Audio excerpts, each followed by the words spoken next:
हरे कृष्णा। वैशंपायन जी आगे कहते हैं, जन्मेजय, जब कुरुनंदन भीमसेन और अर्जुन कुम्हार के घर जा रहे थे, उसी समय पांचाल राजकुमार धृष्टद्युम्न गुप्त रूप से उनके पीछे लग गए थे। उन्होंने चारों ओर अपने सेवकों को बिठा दिया था। स्वयं भी अज्ञात रूप से कुम्हार के घर के पास ही छिपे रहे।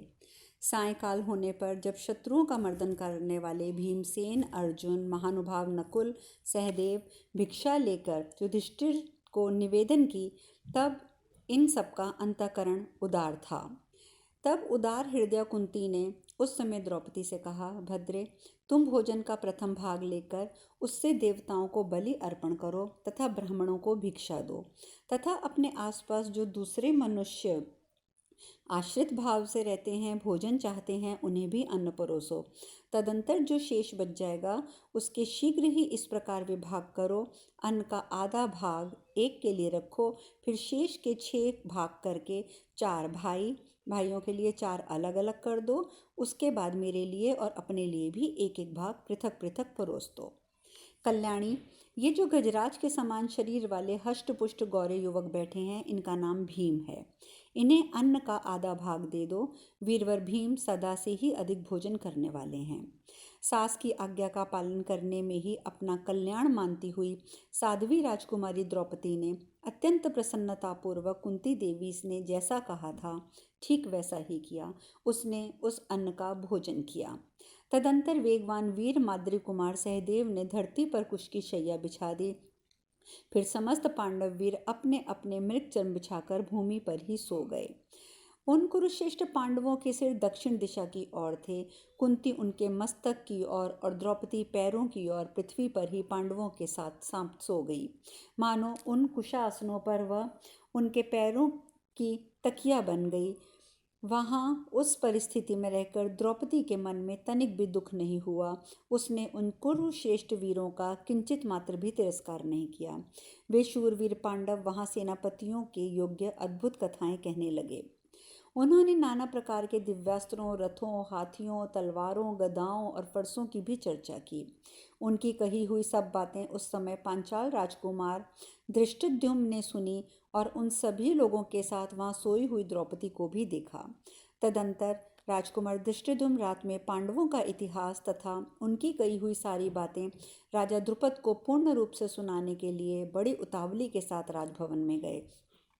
पांचाल राज द्रुपद पांडवों का पता ना लग पाने के कारण बहुत खिन्न थे। दुष्टद्युम्न के आने पर महात्मा द्रुपद ने उनसे पूछा, बेटा, मेरी पुत्री कृष्णा कहाँ गई है? कौन उसे ले गया? कहीं किसी शूद्र ने अथवा नीच जाति के पुरुष द्वारा ऊंची जाति की स्त्री से उत्पन्न मनुष्य ने या कर देने वाले वैश्य ने मेरी पुत्री को प्राप्त तो नहीं किया है? इस प्रकार उन्होंने मेरे सिर पर कीचड़ से सना अपना पांव तो नहीं रख दिया है? माला के समान सुकुमारी और हृदय पर धारण करने योग्य मेरी लाडली पुत्री शमशान के समान अपवित्र किसी पुरुष के हाथ में तो नहीं पड़ गई? क्या द्रौपदी को पाने वाला मनुष्य अपने समान वर्ण क्षत्रिय कुल का कोई श्रेष्ठ पुरुष है, अथवा वह अपने से भी श्रेष्ठ ब्राह्मण कुल का है? बेटा, मेरी कृष्णा का स्पर्श कर किसी निम्न वर्ण वाले मनुष्य ने आज मेरे मस्तक पर अपना बायां पैर तो नहीं रख दिया? क्या मेरा सौभाग्य होगा कि मैं नरश्रेष्ठ अर्जुन से द्रौपदी का विवाह करके अत्यंत प्रसन्न हूँ और कभी भी संतप्त न हो सकूँ? महानुभाव पुत्र, ठीक ठीक बताओ, आज जिसने मेरी पुत्री को जीता है वो पुरुष कौन है? क्या कुरुकुल श्रेष्ठ वीर विचित्र वीर कुमार पांडु के शीरवूर पुत्र अभी जीवित हैं? क्या आज कुंती के सबसे छोटे पुत्र अर्जुन ने ही उस धनुष को उठाया है और लक्ष्य को मार गिराया है? इस प्रकार 191वां अध्याय पूर्ण हुआ। वैशंपायन जी कहते हैं, जन्मेजय, राजा द्रुपद के यूँ कहने पर सोमक शिरोमणि राजकुमार धृष्टद्युम्न अत्यंत हर्ष में भरकर वहाँ जो वृतांत हुआ था एवं जो कृष्णा को लेके गए हैं वो कौन था, ये सब समाचार कहने लगे।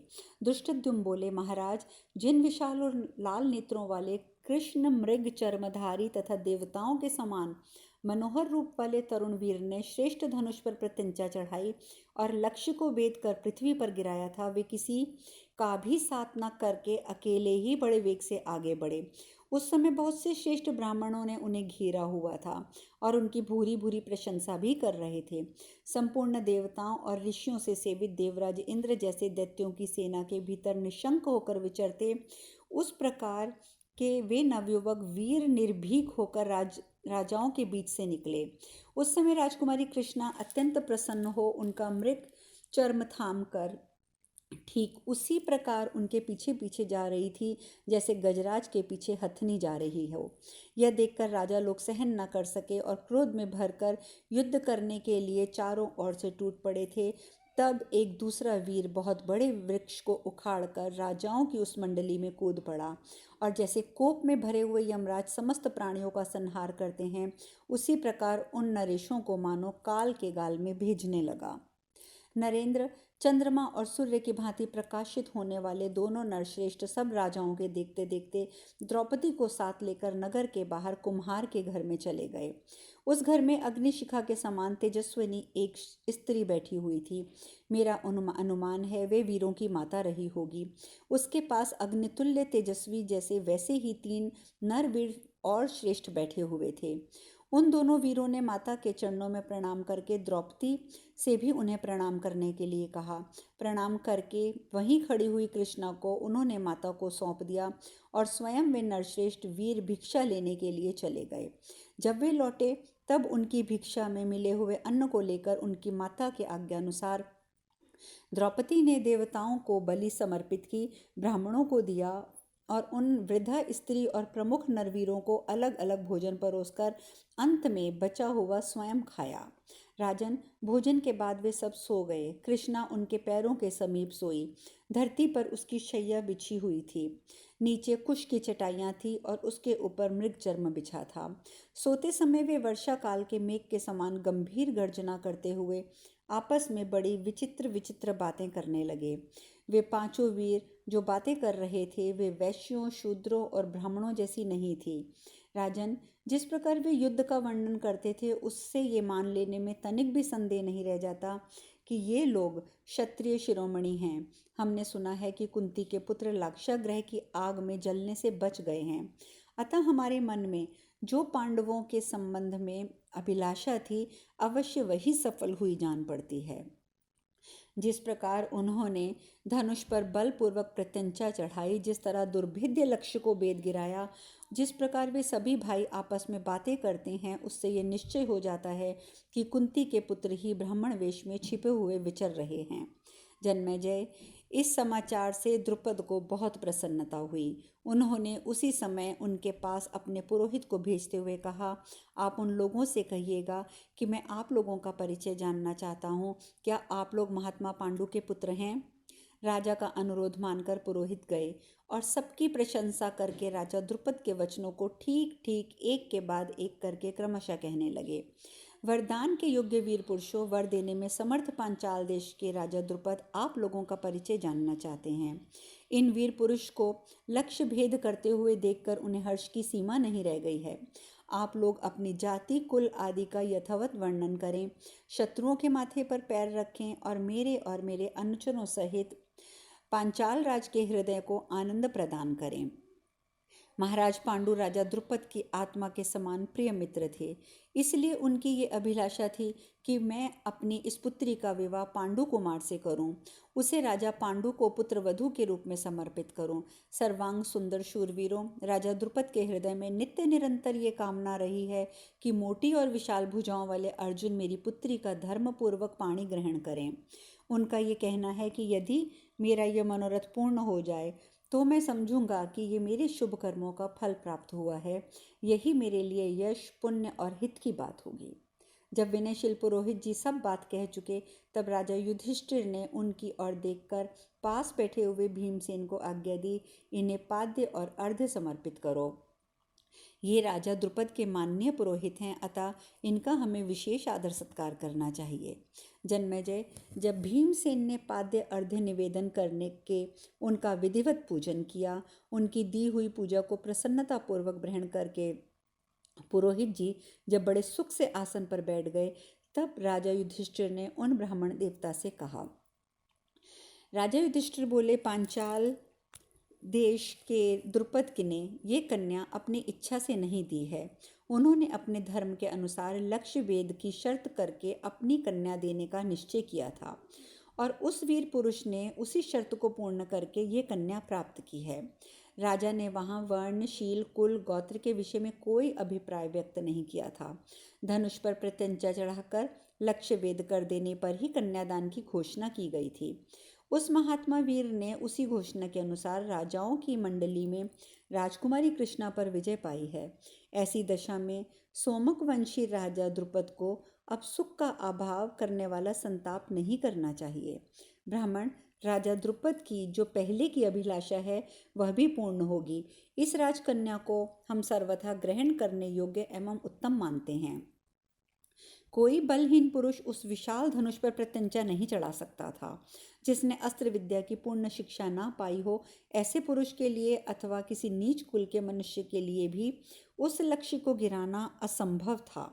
अतः पांचाल राज को अपनी इस पुत्री के लिए पश्चाताप करना उचित नहीं है।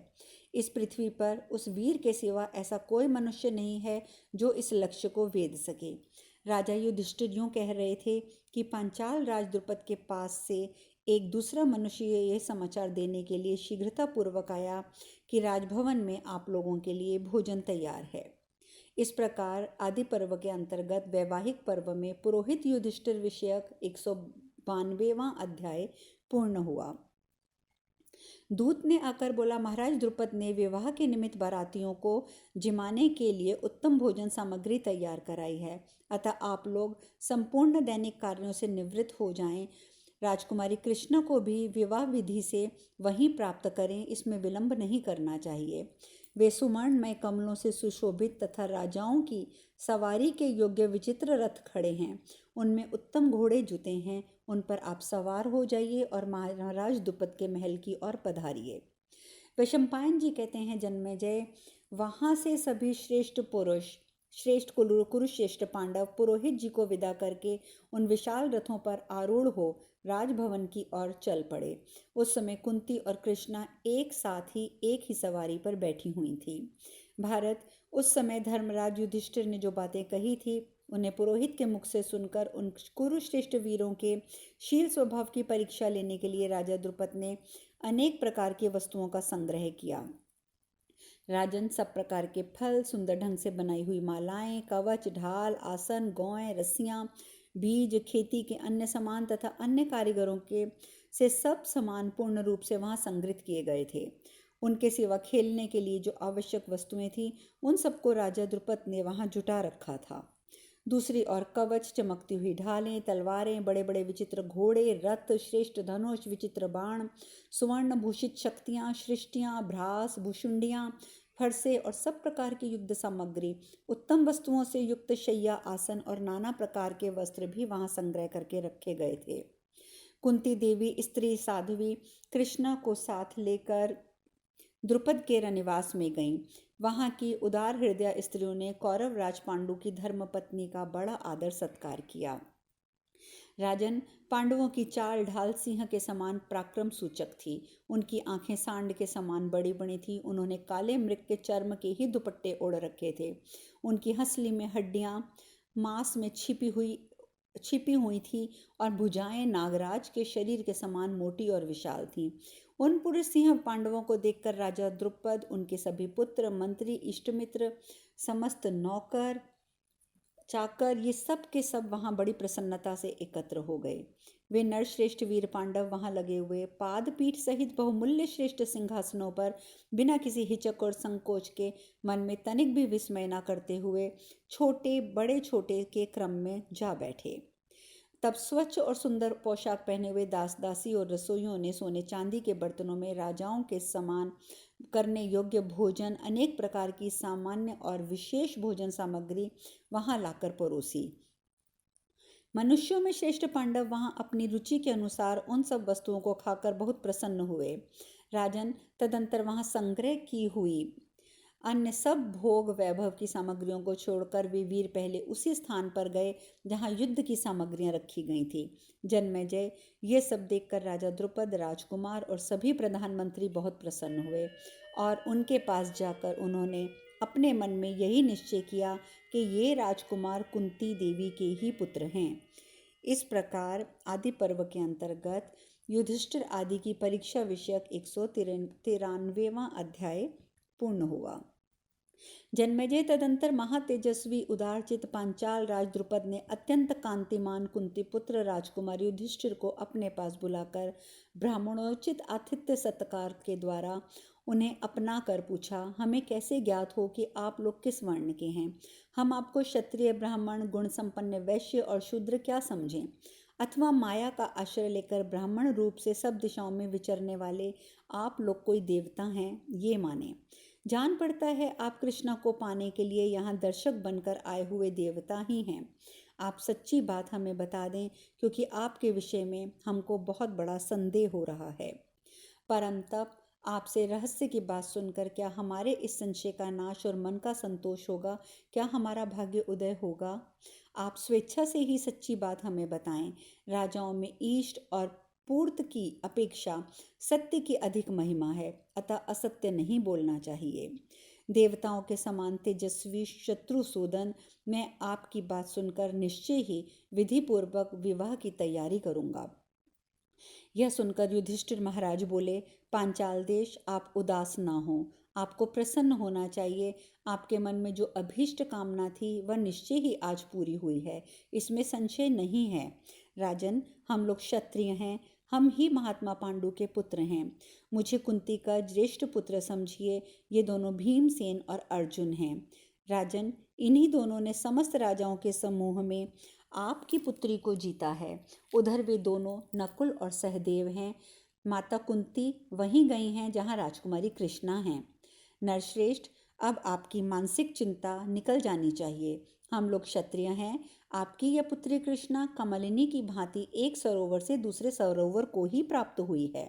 महाराज, ये सब मैंने आपसे सच्ची बात कह दी है। आप हमारे बड़े और हमारे परम आश्रय हैं। वैशंपायन जी कहते हैं, राजा युधिष्ठिर की ये बातें सुनकर महाराज द्रुपद की आंखों में हर्ष के आंसू छलक गए। वे आनंद में मग्न हो गए और गला भर आने के कारण युधिष्ठिर को तत्काल वे कुछ उत्तर ना दे सके। शेष कथा कल। हरे कृष्णा।